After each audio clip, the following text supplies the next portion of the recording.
Brock Purdy, the 49ers, and a potential new contract. I was just on a Iowa radio station talking about all of that. Here is the recording. I understand that the Vikings ended up having success under Sam Darnold, but I was remembering all those people that said that Brock Purdy is not as good as Sam Darnold. I think there were people that actually said that. Anyway, we're going to be talking right now to David Lombardi. And David, where are you at now? Because I know you left The Athletic. Excuse me for not knowing again, right off the top of my head. I'm with the San Francisco Standard now. That's right. Yeah, back when I visited Ames, I was still with The Athletic back in, when was that, June, I think? Yeah. So yes. Made the move about midway through the season, or a couple games into the season. It's been great, and still doing a lot of the same stuff, covering the 49ers. Well, and David, we wanted to have you on for a couple of reasons, and it's not often that we start the show with this, but I'm glad that you were able to join us when you could. The 49ers have interviewed Iowa State wide receivers coach and pass game coordinator Noah Paulie. So I guess we can start with that he interviewed, and what's the latest on that? Well, Clay Kubiak is almost certainly going to get that job for the 49ers. That's going to be a promotion. They're creating a new position, and anytime you create a new position, they didn't have an offensive coordinator before. Last time they had one was in 2021 when Mike McDaniel held the role. He then got hired to be the Dolphins head coach. But anytime you open a new position due to NFL rules, you have to open up the interview process. Now, Paulie is really interesting because he didn't overlap with Brock Purdy at Iowa State, but he did overlap with Trey Lance, who the 49ers picked back in 2021 at North Dakota State. So obviously there's some familiarity here between the 49ers and Paulie, and I think that this is a really good opportunity for Noah Paulie. Even if he's not likely to get that offensive coordinator job, he can, A, go through the NFL interview process, which can be really enlightening for a young coach, and B, maybe he lands on the 49ers staff in another role if Clay Kubiak gets that offensive coordinator job. So I think that interviews are good for everybody involved just because you learn a lot. Both parties can learn a lot through these interviews, and obviously Paulie has coached in positions that have been exposed to quarterbacks that the 49ers have drafted over the past couple of years between Trey Lance at North Dakota State and Brock Purdy at Iowa State. So, out of curiosity, why now for the 49ers? Why go back to an offensive coordinator job now? Why does Shanahan just not want to call the offensive plays anymore? No, he's still calling the plays, but again, he wants to promote Clay Kubiak, who has earned that title. Shanahan feels that he's got a lieutenant who has graduated to the level of trust that is deserving of an offensive coordinator role because he's helping Shanahan build so many of the game plans. And Shanahan even let Clay Kubiak call plays during the preseason and then during the Week 18 game against Arizona when the 49ers were already out of contention. So the last time he did this, the first time he did this was for Mike McDaniel back in 2021. And that put Mike McDaniel on the fast track to head coaching job because as an OC in the league, you do weekly press conferences, and that helps get your name out there. So that set Mike McDaniel up to become a head coach with the Dolphins in 2022, and now he wants to do the same with Clay Kubiak. And is there any timetable, because obviously there's Iowa State has a very sought-after and popular quarterback in Rocco Becht. They won 11 games for the first time. So I know that fans might be a little on the edge of their seats to lose any member of a coaching staff, and especially somebody that had such an instrumental role in developing and working with Rocco Becht, that the 49ers might make a decision. They're obviously going to promote Kubiak, but when do you think there might be any sort of decision if there's a spot for Noah Paulie? I think the offensive staff for the 49ers is likely to stay largely intact, so I would think that a decision would come relatively soon. If this were on the defensive side of the ball or special teams, where the 49ers have just blown it up, they've decided to move on from Nick Sorensen, their defensive coordinator, although they might keep him on staff, and they fired Brian Schneider, the special teams coordinator. So that is a completely new process, extensive search, all that stuff. But since Paulie is interviewing for the offensive side, where there's not going to be a lot of turnover, I would expect an answer to come very quickly. David Lombardi joining us on the Iowa Sports Radio Network. Before we switch to Brock Purdy, I did want to ask you, following 49ers fan accounts and, just the talk online, is Kyle Shanahan feeling any heat? And it happens when there's a down year. Fans seem down on him. What are your thoughts on Kyle Shanahan and where he's at with the Niners?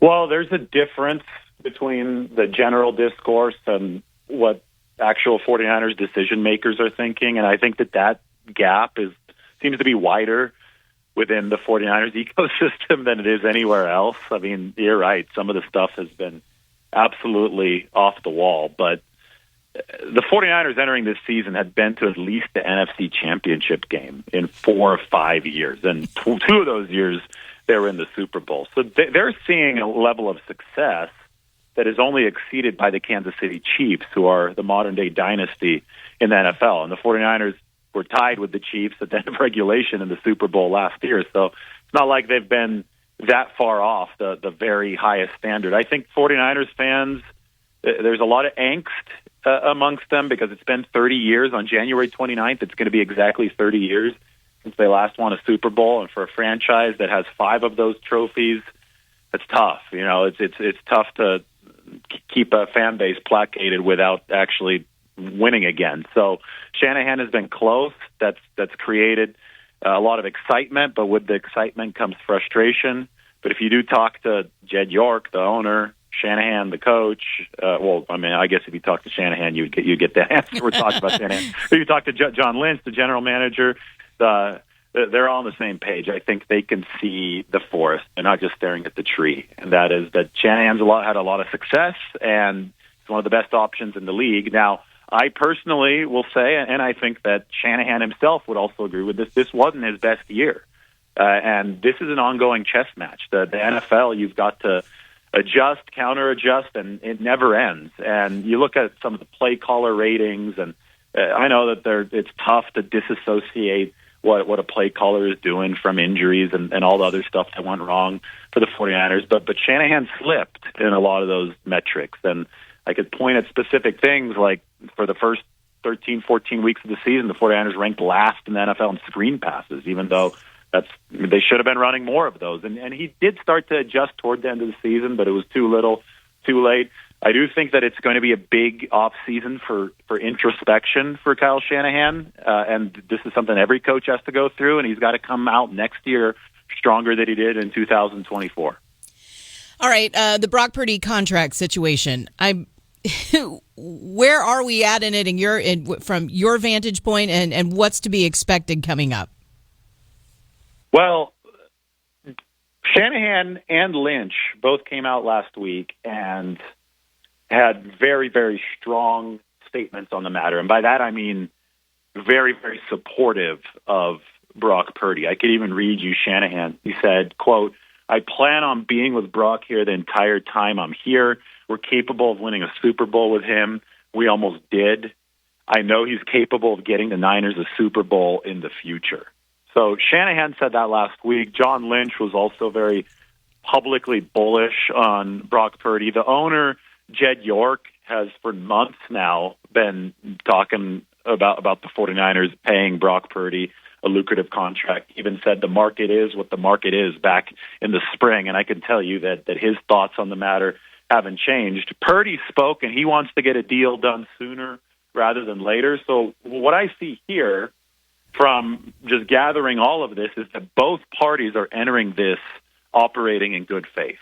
And that is the most important ingredient you could possibly have to attaining a contract, attaining a deal. And both parties should be operating in good faith. No matter what you see on social media and how people try to skew things, Purdy has been a really good quarterback from the time that he entered the league to now. Even this past season, where it seemed that everything was going wrong around him, his QBR dropped from only number one. I mean, it was at number one the season prior when he was an MVP finalist to number 7. So, any objective look at what's going on, which is what I think Shanahan, Lynch, and Jed York are partaking in, shows that this is a guy that you can trust as a foundation. If that's the way that he responded, even in the midst of total chaos. And, I mean, there was tragedy, and a lot went wrong for the 49ers. If he responded that well, you can entrust your future to him. And that's why the 49ers have been so publicly willing to say stuff like I just quoted. And Brock Purdy obviously wants to stay with the 49ers. So I think when both parties are willing, a deal can come relatively soon. David Lombardi, who writes on the 49ers, joining us now on the Iowa Sports Radio Network. And David, I got a couple of questions here for what if it doesn't happen this offseason? Say the two sides can't agree to terms. So my first question is, say there's another team. I mean, Brock Purdy finishes out the last year of his rookie contract this next season. In the following offseason, say there's another team, a third party, who throws him a number. What number would that have to be to draw Brock Purdy away from San Francisco? That's the first question. And then number two, is a franchise tag on the table, and what would that number be like? Well, you can't even get to the first question unless the 49ers are willing to let Brock Purdy leave, and that would be a decision that might be the end of Kyle Shanahan and John Lynch's tenures with the team. I mean, we just saw this weekend what quarterback play in the NFL can look like, even with guys making over $50 million a year. And a lot of those examples were not pretty, from Justin Herbert to Jordan Love. I know Sam Darnold is not making as much money, but I mean, Lynch, Shanahan, and York all know that they are extremely dependent on Brock Purdy and that this has to be done. Like this just has to get done. They all know that. They've been speaking in clear terms, and I think to the general public, what we saw this weekend, that might have helped illustrate it, because it's not easy to play quarterback, especially in the NFL playoffs, and Brock Purdy, maybe he has made it easy. So maybe people have taken it for granted a little bit over the course of his 6 playoff games. But again, I just don't even think it's fathomable to reach that level of this discussion, because it's such a no-brainer to pay him. Think if it was anybody but Brock Purdy, and I don't know why he's treated in this light, but if you took just unnamed quarterback, took the face out of it, and gave the statistical profile on the resume, MVP finalist, number 1 in QBR, the most efficient QB in the game since he's joined the league in 2022, 4 playoff wins, it wouldn't even be a question if he was going to be paid this offseason. Nobody would be talking about hypotheticals. It would be a fireable offense for the 49ers to let it get to that point, right? So I can't even wrap my mind around that, because I just don't see it as something that can happen. And based on what we've heard from John Lynch and Kyle Shanahan, they're not entertaining the possibility of that happening either. So wait, it doesn't matter what like Colin Cowherd thinks between who's better, Sam Darnold or Brock Purdy? I mean, people are going to say stuff just to say stuff. And again, I will say that the ecosystem of takes around Brock Purdy has been the most insane thing that I've seen since I started covering the NFL 8 years ago. And if you put any other quarterback into Brock Purdy's shoes with his resume, with his tape, his game tape, if you just didn't tell people that he was picked number 262, nobody would be arguing about this. It is absolutely wild to me. Something has broken people's brains about coming with Brock Purdy, and it's probably the pick number 262 thing. I think that there's a worship of the NFL draft that is unhealthy to actual football analysis. Bill Walsh said it the best, and this was a long time ago, but he really influenced the game in many good ways, and I think thankfully for the 49ers' sake, Shanahan and Lynch are adhering to his school of thought. But he said that draft positioning stops mattering the very second that you spend the pick. As soon as that player walks into the building, you judge that player based on what he's done in the league. You can't be worried about where you pick them. And so much of the analysis regarding Brock Purdy falls back on, he can't possibly be this good because he was picked number 262. And that just is such a flawed way of thinking about it. So I think it's really time to just look at resumes, and Purdy's is up there with the best of them in the league. David, George Kittle made the AP All-Pro second team behind Brock Bowers in the tight end position. Do you view this as a snub, or do you think the writers got it right? I mean, it's hard to say total snub because he's still an All-Pro, so it's just a first or second team distinction. Kittle, though, I think this is a larger problem with football analysis. Everybody saw the 112, 113 catches that Brock Bowers had, and automatically assumed, okay, this is the best season out of all the tight ends as far as receiving the football goes. I don't think that's true.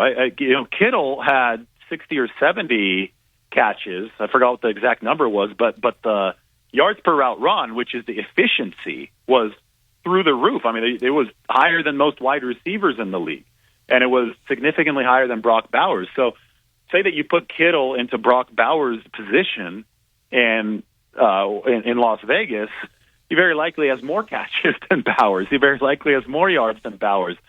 He just wasn't used as much in the receiving game because of the way that the 49ers offense was structured and the other weapons they had, and also because he was counted on to be a run blocker, and I think that he's at the very top of the league in that regard from the tight end position. So it's often not as simple as raw stats. We have to look at the efficiency stats, and we have to look at usage, and I think if you ask any coach, like Brock Bowers, tremendous prospect, rookie player, is only going to get better, but as far as all-around tight ends go, I don't think Kittle is anywhere but first place in the league. I think that he is the most complete player at that position, and he's going to be in the Hall of Fame one day. David Lombardi from the San Francisco Standard, thanks a lot for taking a little time to update us on the Noah Paulie interview, Brock Purdy negotiations. We really appreciate it. Yeah, thank you. I appreciate you guys. Thanks, David. Thank you.